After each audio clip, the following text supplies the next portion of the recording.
Jason Voorhees Scares a Girl Scout Troop by Bugverde. I've lurked here for quite some time, and upon reflection, remembered something had happened to me when I was about 8, and obviously a Girl Scout. So this is about 1986, and Friday the 13th Part 6 has been released. My parents were never big on monitoring what I watched as a child, so I'd seen all of these movies to this point. I knew the noise and big bloody axes as staples. My scout troop is on an overnight retreat at some rec hall. I think it was attached to a church. My mom was a troop leader, and several other adults were there as chaperones.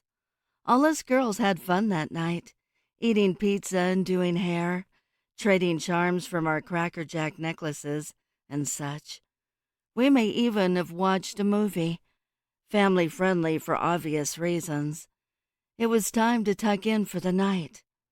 After we all fought about who would sleep next to whom, got our sleeping bags laid out, and our pajamas on, the chaperones allowed us one last run around the hall for squealing, pulling hair, getting drinks, or bathroom breaks.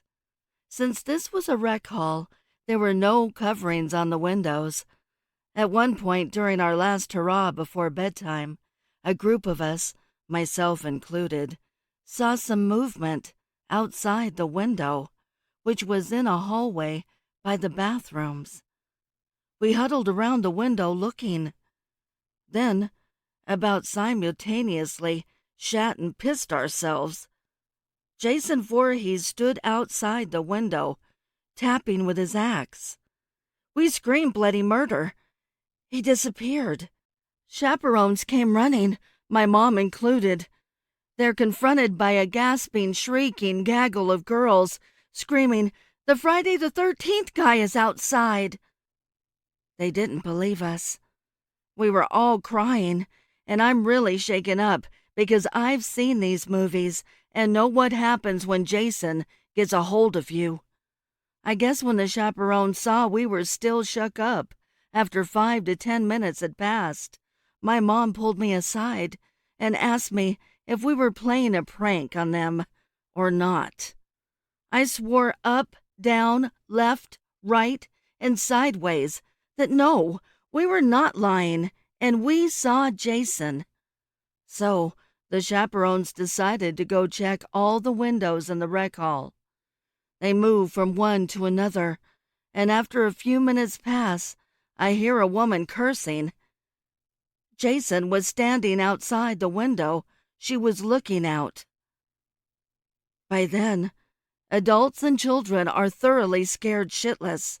Us kids think real-life Jason is outside, waiting to get his hands on us Girl Scouts. And the adults know that there's some pervert creeper outside dressed in a Jason Voorhees costume with an axe. We never found out if it was real or rubber. Who has been spying on little girls for an unknown length of time. Since these were the days before cell phones, and I'm not sure if 911 was active in our area yet, my mom had to comb through the phone book at the payphone to find the right police station to call. She called. They sent someone out, but I guess Jason ran off at some point after an adult saw him. The officer searched the perimeter of the church, looked around the outside of the rec hall, and did confirm that there were footprints in the dirt at the rec hall windows. Each window had a little bush and paving stones making a little horseshoe, so footprints would be easily seen in the dirt there. We never had another overnight retreat after that, and I hung up my Girl Scout uniform.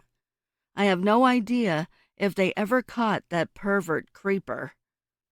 I'm guessing not, since I never heard anything more about it from my mom. Have also never watched any Friday the 13th movies since that day.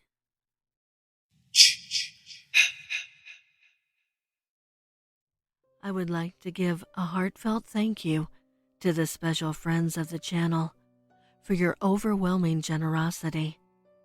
If you would like to support the channel, the link is below in the description. Also, please send me your stories and poems to duchessofdarkness27@gmail.com. You can also find me on Instagram at duchess.ofdarkness and Twitter at duchessofdarkn2.